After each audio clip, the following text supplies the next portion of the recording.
30년, 단 30년 만에 세계 최빈국이 세계 4위 군사 수출국이 되었습니다.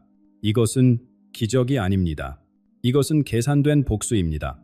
여러분, 한 가지 질문을 드리겠습니다. 지금 이 순간 독일이 무기를 사려고 줄을 서고 있습니다. 폴란드가 먼저 손을 내밀었습니다. 사우디아라비아가 비밀리에 접촉하고 있습니다. 그들이 찾는 나라가 어디일까요? 미국이 아닙니다. 러시아도 아닙니다. 중국은 더더욱 아닙니다. 대한민국입니다. 고래 싸움에 새우등 터진다. 60년간 우리는 이 속담을 진리처럼 받아들였습니다. 미국과 중국 사이에서, 일본과 북한 사이에서 우리는 스스로를 새우라 불렀습니다. 그러나 2026년 한 가지 사실이 명확해지고 있습니다. 새우는 죽었습니다. 아니, 정확히 말하면 새우는 처음부터 존재하지 않았습니다. 우리가 새우라고 믿었던 것은 아직 이빨이 자라지 않은 어린 용이었습니다. 지금 해외 전문가들 사이에서 한 단어가 떠돌고 있습니다. 초대형 상승 국면, 반도체, 방위산업, 인공지능. 대한민국이 30년간 심어온 세계의 씨앗이 동시에 폭발하는 순간을 뜻합니다. 이것은 예측이 아닙니다. 이미 시작되었습니다. 삼성전자 2026년 예상 영업이익 100조 원 돌파, K방산 5년 내 수주 전망 2.0조 원, KF-21 전투기 개발 완료 2026년. 이 숫자들이 의미하는 것은 무엇일까요? 단순한 경제 성장이 아닙니다. 세계 질서의 재편입니다. 그리고 그 중심에 대한민국이 서 있습니다. 잠시 멈추어 생각해 보십시오. 여러분이 살아온 시간을 전쟁의 포성 속에서 태어난 분도 계실 것입니다. 보릿고개를 넘기며 하루하루를 버틴 분도 계실 것입니다. 한강의 기적을 직접 읽은 분도 계실 것입니다. 그 모든 땀과 눈물이 지금 이 순간을 만들었습니다. 2026년 대한민국의 슈퍼사이클은 우연이 아닙니다. 그것은 70년간 축적된 고난과 인내의 총합입니다.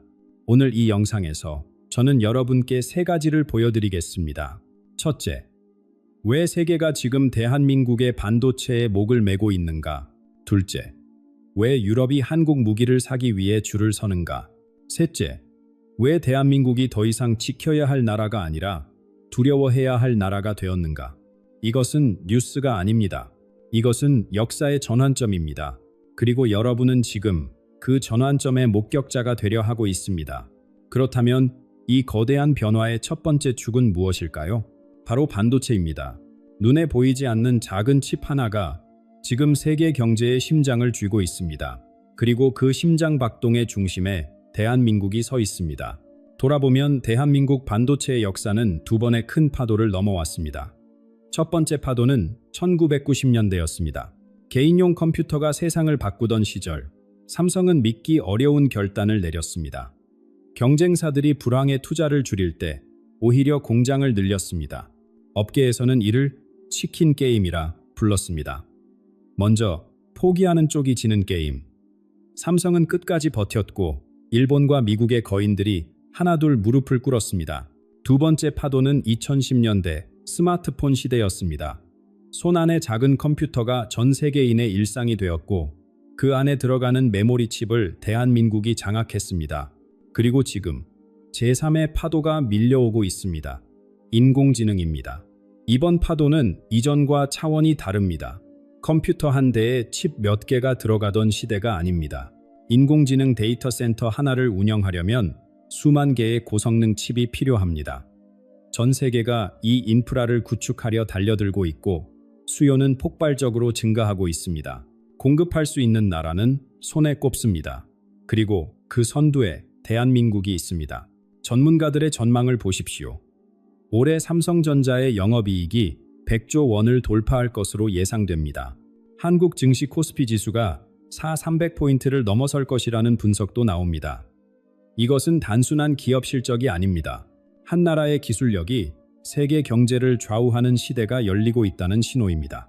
이제 세계는 대한민국을 실리콘 반도라 부르기 시작했습니다. 미국 실리콘밸리가 소프트웨어의 중심이라면 대한민국은 하드웨어의 심장입니다. 인공지능이 아무리 뛰어나도 칩이 없으면 작동하지 않습니다. 그 칩을 만드는 기술, 대량으로 생산하는 능력, 품질을 유지하는 노하우, 이 모든 것을 갖춘 나라가 대한민국입니다. 더 이상 남의 기술에 의존하는 나라가 아닙니다. 이제는 세계가 대한민국의 기술에 의존하고 있습니다. 그런데 흥미로운 점이 있습니다. 대한민국의 부상을 가장 절실하게 체감하는 곳이 어디인지 아십니까? 바로 유럽입니다. 오랜 평화 속에 잠들어 있던 그들이 지금 급하게 눈을 뜨고 있습니다.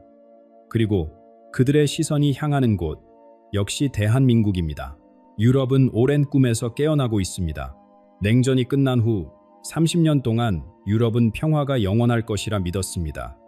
군대를 줄이고 무기 공장을 닫고 그 돈을 복지에 투자했습니다. 전쟁은 역사책 속의 이야기가 되었다고 생각했습니다. 외교와 대화만으로 모든 갈등을 해결할 수 있다고 확신했습니다. 그러나 우크라이나에서 포성이 울렸습니다. 그리고 그 포성은 3년이 지난 지금도 멈추지 않고 있습니다. 유럽은 충격에 빠졌습니다. 국경 바로 너머에서 탱크가 굴러가고 미사일이 도시를 파괴하고 수만 명이 목숨을 잃고 있습니다. 더 이상 외교적 수사만으로는 안전을 지킬 수 없다는 냉혹한 현실을 마주하게 된 것입니다. 독일의 변화가 가장 극적입니다. 전후 80년간 군사력 증강을 금기시하던 나라가 지금 120조 원에서 200조 원에 달하는 국방 예산을 편성하고 있습니다. 징병제 부활까지 논의되고 있습니다. 한 세대 전만 해도 상상할 수 없던 일입니다. 프랑스, 영국, 폴란드도 마찬가지입니다. 모두 급하게 군비를 늘리려 하고 있습니다. 그런데 문제가 생겼습니다. 돈은 있습니다. 의지도 있습니다. 하지만 무기가 없습니다. 오랜 평화의 시간 동안 유럽의 방위 산업은 쪼그라들었습니다. 공장들은 문을 닫았고 숙련된 기술자들은 은퇴했습니다. 지금 당장 탱크를 주문해도 받으려면 5년에서 10년을 기다려야 합니다. 포탄 하나를 만들 생산 라인조차 부족합니다. 미국은 어떨까요? 미국 역시 자국 수요를 감당하기에도 벅찬 상황입니다. 우크라이나 지원, 중동 상황 대응, 태평양 전략, 미국의 군수 창고도 바닥을 드러내고 있습니다. 유럽은 절박해졌습니다. 당장 무기가 필요한데 만들어줄 곳이 없습니다. 돈다발을 들고 서성이지만 받아줄 공장이 없습니다. 바로 이 순간 전 세계의 시선이 한 곳으로 모이고 있습니다. 빠르게 생산하고 품질은 최상급이며 약속한 기한을 반드시 지키는 나라, 대한민국입니다. 유럽의 위기가 대한민국에게는 기회가 되었습니다. 그리고 이 기회를 대한민국은 놓치지 않았습니다. 유럽 언론들이 대한민국 방위 산업을 묘사할 때 자주 쓰는 표현이 있습니다. 빵 굽듯이 무기를 찍어낸다. 처음 들으면 과장처럼 들릴 수 있습니다. 하지만 이것은 과장이 아닙니다. 현실입니다. 대한민국의 방산업체들은 세계 최고 수준의 무기를 놀라운 속도로 생산해냅니다. K2전차, K9 자주포, 잠수함, 호위함, 어떤 무기든 주문이 들어오면 약속한 기한 안에 납품합니다. 품질은 미국이나 유럽 제품과 동등하거나 그 이상입니다. 가격은 합리적입니다.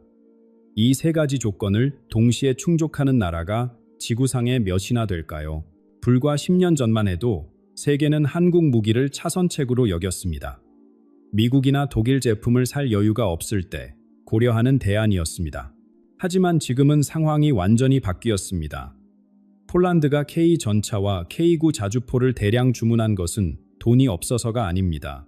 오히려 폴란드는 충분한 예산을 확보하고 있었습니다. 그들이 대한민국을 선택한 이유는 단 하나였습니다. 지금 당장 받을 수 있기 때문입니다. 독일에 주문하면 언제 받을 수 있을까요? 7년에서 10년 후입니다. 미국은 어떨까요?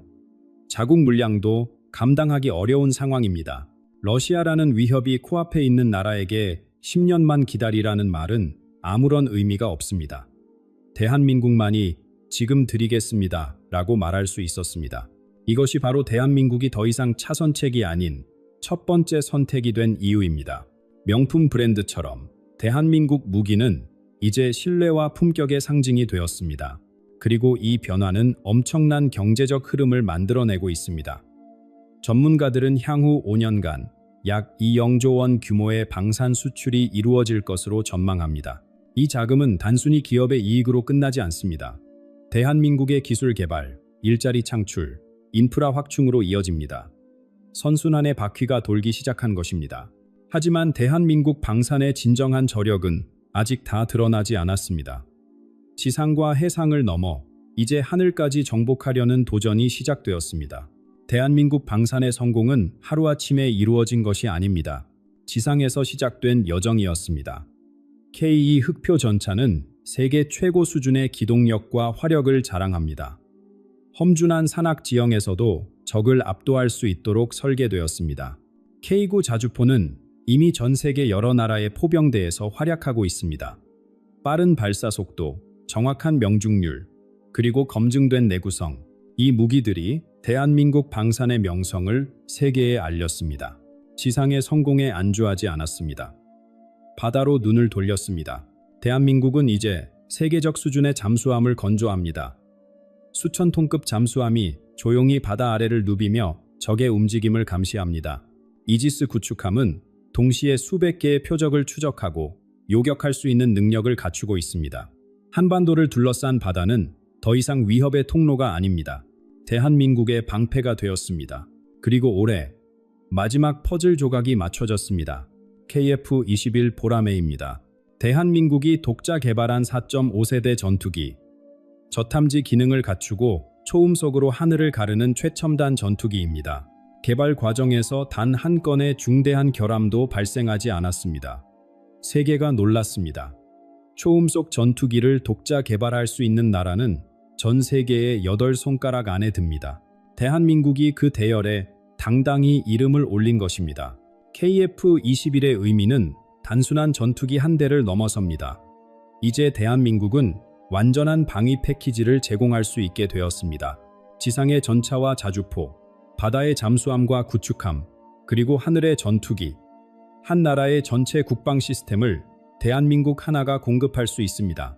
이런 역량을 가진 나라는 전 세계에 손에 꼽습니다. 수출만이 전부가 아닙니다. 이 무기들은 대한민국 자체를 난공불락의 요새로 만들고 있습니다.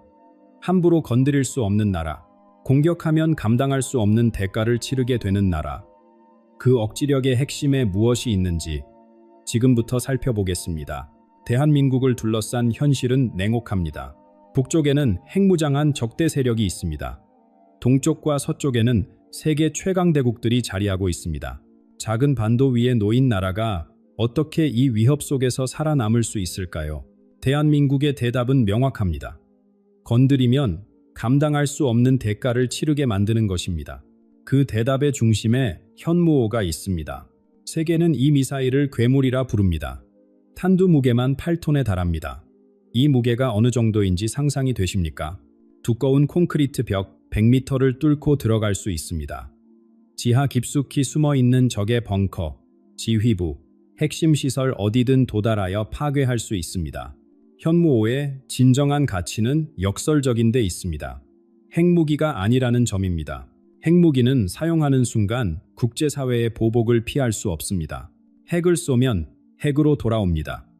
그래서 핵무기는 가지고 있어도 함부로 쓸 수 없습니다. 하지만 현무호는 재래식 무기입니다. 핵무기의 버금가는 파괴력을 가지면서도 사용에 따른 국제적 제약이 훨씬 적습니다. 공격받으면 즉각 대응할 수 있습니다. 이것이 바로 대량 응징 보복 전략의 핵심입니다. 하늘만이 아닙니다. 바다 아래에서도 대한민국의 힘이 자라고 있습니다. 잠수함발 사탄도 미사일 능력을 갖춘 잠수함이 이미 작전을 수행하고 있습니다. 적이 먼저 공격해도 바닷속에서 반격할 수 있는 능력. 이것을 군사 전문가들은 2차 타격 능력이라 부릅니다. 핵 추진 잠수함 개발도 논의되고 있습니다. 실현된다면 대한민국 해군의 작전 범위는 한반도 주변을 넘어 전 세계로 확장됩니다. 60년 전 우리는 스스로를 고래 사이의 새우라 불렀습니다. 강대국들 틈에서 살아남는 것만도 버거운 약소국이라 여겼습니다. 하지만 지금의 대한민국은 다릅니다. 새우의 탈을 벗어던진 존재입니다. 작은 몸집 속에 날카로운 이빨과 치명적인 독을 품은 존재. 함부로 건드렸다가는 돌이킬 수 없는 상처를 입게 되는 존재입니다. 이 억지력은 무엇으로 유지될까요? 바로 대한민국만의 독특한 군사 철학과 압도적인 화력입니다. 대한민국 육군에는 오래전부터 전해 내려오는 별명이 있습니다. 화력종교. 처음 들으면 웃음이 나올 수도 있습니다. 하지만 이 별명 뒤에는 피로 쓴 역사가 있습니다. 1950년 한반도 전체가 불길에 휩싸였을 때를 기억하십시오. 우리 군인들은 총알이 떨어진 채로 적과 맞서야 했습니다. 포탄이 바닥난 포병대는 무력하게 아군이 쓰러지는 것을 지켜봐야 했습니다. 그 참혹한 기억이 대한민국의 군사 철학을 만들었습니다. 다시는 탄약 부족으로 우리 군인이 죽는 일은 없어야 한다. 그래서 대한민국은 쌓았습니다. 끊임없이 쌓았습니다. 현재 대한민국이 보유한 포탄은 750만 발이 넘습니다. 155mm와 105mm 포탄을 합친 숫자입니다. 이것이 얼마나 많은 양인지 아십니까? 나토 전체 회원국의 보유량을 합친 것보다 많습니다. 일주일 동안 쉬지 않고 집중 포격을 퍼부어도 남는 양입니다. 생산 능력은 더욱 놀랍습니다. 대한민국의 연간 포탄 생산량은 서방 세계 전체를 합친 것을 능가합니다. 유럽이 우크라이나에 보낼 포탄을 구하지 못해 전전긍긍할 때 대한민국은 묵묵히 생산 라인을 돌리고 있었습니다. 이것이 바로 화력 종교의 실체입니다. 맹목적인 믿음이 아닙니다. 뼈아픈 역사에서 배운 생존의 지혜입니다. 하지만 대한민국은 과거의 방식에만 머물러 있지 않습니다. 새로운 전장이 열리고 있습니다. 인공지능입니다. 드론이 스스로 판단하고 공격하는 시대, 사이버 공간에서 보이지 않는 전쟁이 벌어지는 시대가 이미 시작되었습니다. 대한민국은 이 변화의 최전선에 서 있습니다. 반도체 강국의 저력이 여기서 빛을 발합니다. 인공지능을 구동하는 칩을 만드는 나라가 인공지능 전쟁에서도 앞서가는 것은 자연스러운 흐름입니다. 앞으로 12개월이 중요합니다. 방위산업과 인공지능의 결합, 경제와 기술의 융합. 대한민국의 슈퍼사이클은 올해로 끝나지 않습니다. 이제 시작입니다. 돌이켜보면 대한민국은 그저 살아남은 나라가 아닙니다. 폐허 위에서 일어나 세계를 이끄는 나라가 되었습니다. 이 놀라운 변화를 만들어낸 힘은 어디서 왔을까요? 바로 우리 자신입니다. 포기하지 않은 의지, 다시 일어서는 끈기, 그리고 더 나은 내일을 향한 믿음. 대한민국의 시간이 왔습니다. 지금까지 함께 해주신 모든 분들께 진심으로 감사드립니다. 오늘 나눈 이야기는 단순히 무기와 반도체, 숫자와 통계에 관한 것이 아니었습니다. 대한민국이라는 나라가 걸어온 길, 그리고 지금 서 있는 자리에 관한 이야기였습니다. 60년 전 세계는 우리를 가난한 나라로 기억했습니다. 도움을 받아야만 살 수 있는 나라, 강대국들 사이에서 숨죽여야 하는 나라. 그때 누가 상상이나 했겠습니까? 이 작은 반도의 나라가 세계 질서를 바꾸는 힘이 될 것이라고. 그러나 우리는 해냈습니다. 전쟁의 폐허 위에서 맨손으로 일어섰습니다. 보릿고개를 넘기며 하루하루를 버텼습니다. 땀과 눈물로 공장을 세우고 기술을 익히고 세계와 경쟁했습니다. 그 모든 고난이 지금 이 순간을 만들었습니다. 반도체의 심장, 방산의 거인, 인공지능의 개척자. 이것이 오늘날 대한민국의 모습입니다. 고래 싸움에 새우 등 터진다는 속담이 있었습니다. 하지만 이제 우리는 새로운 속담을 써야 할 때입니다. 새우는 용이 되었고 고래도 함부로 하지 못합니다. 이 영상을 보고 계신 모든 분들께 묻고 싶습니다.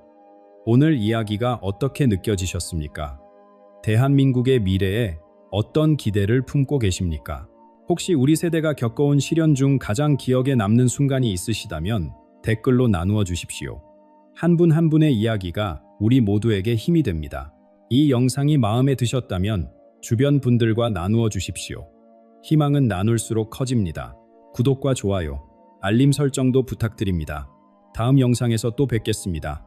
건강하시고 늘 평안하시길 바랍니다.